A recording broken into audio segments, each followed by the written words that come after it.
back to the channel. Today we're going to unravel some incredibly complex events in Genoa. Rumors are circulating around the Newman family, but what's the truth? In this video, I'll summarize the plot points that will be revealed in the next episode. Stay tuned to see what happens. Welcome back to our channel for another deep dive into the thrilling, unpredictable world of Genoa City. Today is a fantastic day to unpack the latest, heart-stopping developments on the young and the restless. We have an incredibly intense and dark storyline to dissect, so grab your favorite beverage, settle in, and let us explore the terrifying corridors of the Abbott family's most recent nightmare. The chilling reality of Genoa City's darkest hour has finally arrived, shattering any lingering illusions of peace and stability for the Abbott family. The horrifying events of July 3rd have left an indelible mark on the canvas of the show, as Jack Abbott fell victim to a brutal, calculating stabbing at the hands of none other than Patty Williams. For months, Patty has meticulously crafted the facade of a reformed, rehabilitated woman desperate to convince everyone that her days of psychotic obsession and violent outbursts were firmly in the rearview mirror. However, the visceral horror of this sudden attack proves beyond a shadow of a doubt that Patty's mental instability is not only present, but has evolved into a far more sinister and deceptive form of madness. The sheer brutality of the stabbing serves as a grim reminder that Patty Williams remains one of the most unpredictable and dangerous individuals to ever walk the streets of Genoa City, and her obsession with Jack has reached a lethal crescendo. Following the horrific attack, Jack Abbott has been rushed to Genoa City Memorial Hospital, clinging to life in critical condition. The hospital, typically a sanctuary of healing and recovery, has been transformed into a terrifyingly vulnerable environment for the incapacitated Abbott patriarch. Lying in a sterile bed, surrounded by the rhythmic, haunting beeping of heart monitors and the hum of life support machines, Jack is entirely defenseless. His physical trauma is immense, but the psychological terror of knowing his attacker is still out there, roaming free and unpunished, adds a suffocating layer of dread to his precarious situation. The pristine, brightly lit hallways of Genoa City Memorial are meant to offer safety, but in the twisted narrative of Patty Williams, they merely serve as a new hunting ground where she can execute the next phase of her macabre plan. The most shocking revelation in this unfolding tragedy is the absolute betrayal by Dr. Lawrence Markham, a medical professional sworn to protect and heal. Dr.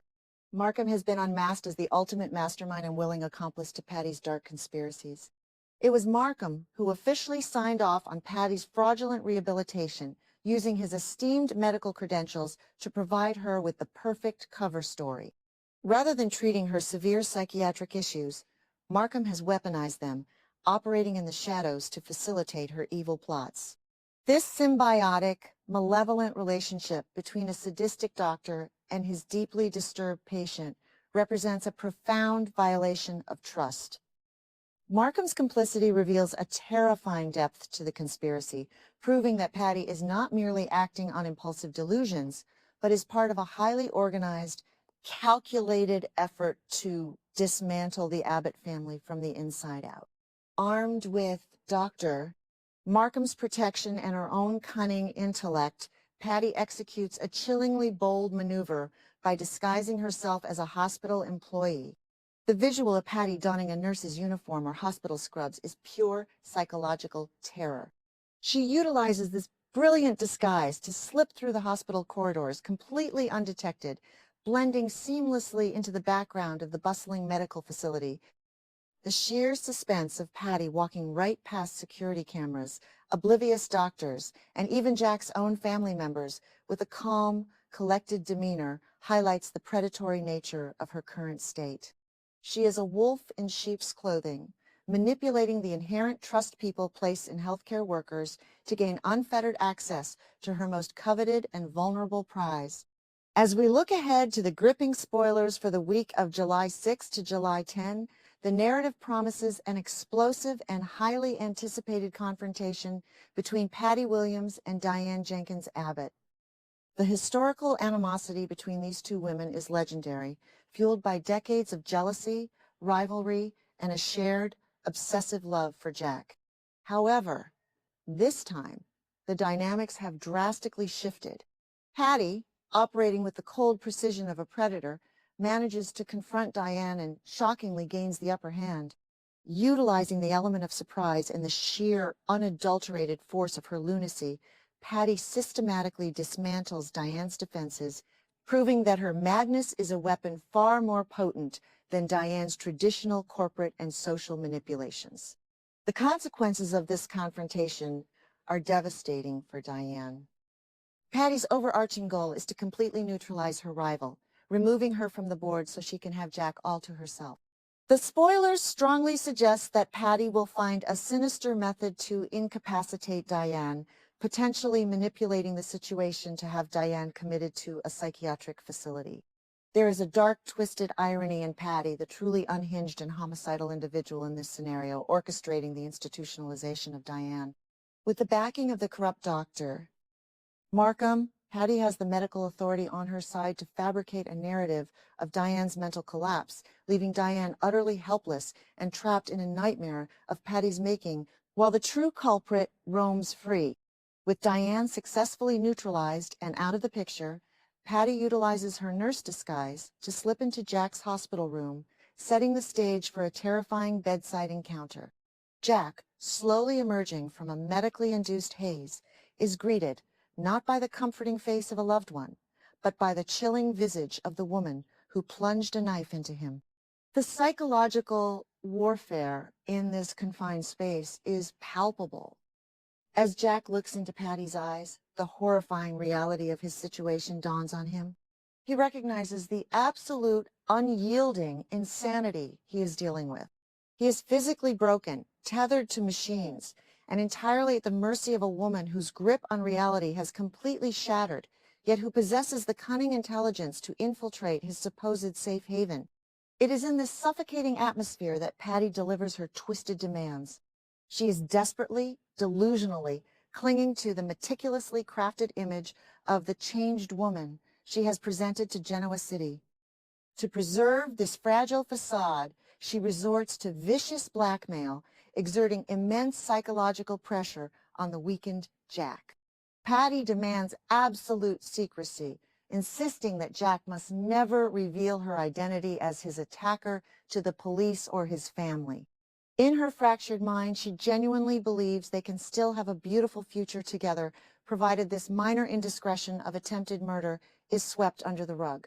The cognitive dissonance required for Patty to demand love and silence from the man she just tried to kill is a testament to the severity of her psychiatric break. To ensure Jack's compliance, Patty leverages the one thing he values above his own life, the safety of Diane. In a cold, calculated ultimatum, Patty threatens to murder Diane if Jack dares to breathe a single word of the truth to the authorities. She makes it abundantly clear that Diane's life hangs by a thread, and that thread is Jack's silence. This places Jack in an agonizing, paralyzing dilemma. He is desperate to see Patty face justice for her crimes, but he knows that defying her could result in the immediate execution of the woman he loves. Patty's threat is not an idle one. She has already proven her willingness to shed blood, and Jack is acutely aware that she will not hesitate to strike again if she feels cornered. Patty's diabolical plan extends beyond mere silence. She wants Jack to actively participate in a horrific frame-up. She suggests that Jack should explicitly blame Diane for the stabbing. Patty spins an intricate, malicious narrative, wanting the world to believe that Diane is a crazed, unstable woman who somehow escaped the supposedly watchful care of Dr. Markham to exact a bloody, vengeful toll on her husband. By forcing Jack to point the finger at Diane, Patty aims to accomplish two goals simultaneously. She completely exonerates herself, preserving her innocent persona, and she permanently destroys Diane's reputation and freedom, ensuring her rival is locked away for a crime she did not commit. The sheer audacity of this lie is staggering. However, Patty's meticulously crafted illusions are not entirely foolproof. The impenetrable intuition of the Abbott family proves to be a significant hurdle. Those closest to Jack, Kyle, Tracy, and Ashley refuse to blindly accept the narrative being presented. Despite Patty's relentless efforts to portray herself as a reformed saint, the Abbotts are intimately familiar with the historical chaos and destruction that inevitably follow in her wake. Their collective suspicion naturally gravitates toward Patty. They sense the underlying malice beneath her sweet smiles and recognize the familiar patterns of her obsession. No matter how hard Patty tries to justify her presence or feign concern for Jack, she cannot completely fool the people who have spent decades defending their family against her psychotic episodes. As the days pass, the pressure mounts and the facade begins to crack. Patty's confidence starts to crumble as she senses the Abbott family's growing suspicions. The paranoia slowly creeps into her fractured mind, whispering that blackmail and threats might not be sufficient to keep the truth buried forever. She begins to realize that as long as Jack is alive and capable of speaking, her freedom and her delusional future are in constant jeopardy. Jack is a ticking time bomb, and Patty knows that eventually the guilt, the pressure, or the sheer desire for justice might compel him to break his silence, regardless of the threats against Diane. This terrifying realization forces a shift in Patty's strategy, moving from containment and blackmail to permanent elimination. Driven by this escalating paranoia, Patty makes the chilling decision to silence Jack Abbott once and for all. Exploiting the inevitable chaos of a busy hospital environment, she prepares for her final, desperate assassination attempt. Knowing that her previous disguise might eventually draw suspicion, she alters her appearance once more, posing as a brand new, unfamiliar nurse to bypass the final layers of security surrounding Jack's room. The suspense reaches a fever pitch as Patty approaches Jack's bedside with lethal intent. The sterile environment of the hospital becomes a theater of death as Patty coldly calculates her method of execution, determined to finish the job she started on July 3rd. The mechanics of her murder plot are horrifying in their simplicity and ruthlessness. Patty contemplates the most effective and untraceable ways to ensure Jack does not survive the night. She positions herself to either sever his vital life support systems, watching the monitors flatline as she cuts off his oxygen, or to administer a fatal, undetectable dose of poison directly into his intravenous line. The absolute vulnerability of Jack, lying unconscious or immobilized while his would-be murderer prepares to deliver the final blow, creates a scene of unbearable tension. Patty's eyes are devoid of empathy, reflecting only the cold, unyielding resolve of a woman who has decided that murder is the only logical solution to her problems. The potential consequences of this storyline for Genoa City are absolutely devastating.